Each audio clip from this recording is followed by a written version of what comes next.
আসসালামু আলাইকুম, সবাই কেমন আছেন? আমিও ভালো আছি। আজকে আমি বাজার থেকে মোটা নুডলসটা নিয়ে আসছি, তো সাথে সেদ্ধ বসিয়ে দিলাম, দিয়ে দিয়েছি সসেস আর মুরগির বুকের মাংস, যেহেতু এটা আমার ফ্রিজে রেডি করাই থাকে।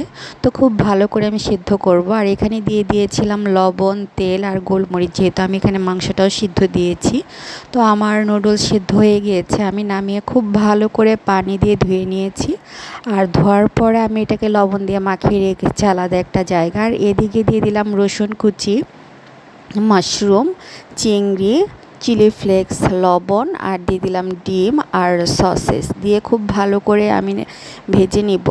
ভাজা হয়ে গেলে যে সেদ্ধ নুডলসগুলো আছে সেগুলো আমি এটার সাথে খুব ভালো করে নেড়ে চেড়ে মিক্সড করে নিব। আর মাঝখানে দিয়ে দিব হচ্ছে মুরগির বুকের মাংসটা থেতো করে। তো খুবই ভালো করে একটু নাড়াচাড়া করে নিতে হবে। আর আমি এখানে সয়া সস, কোনো ধরনের সস ইউজ করি না, কারণ আমার সসটা ভালো লাগে না।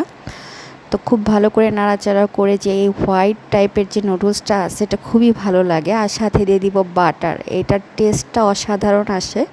মাশাল্লাহ, হয়ে গিয়েছে আমার নুডলস, সেই মজা হয়েছে।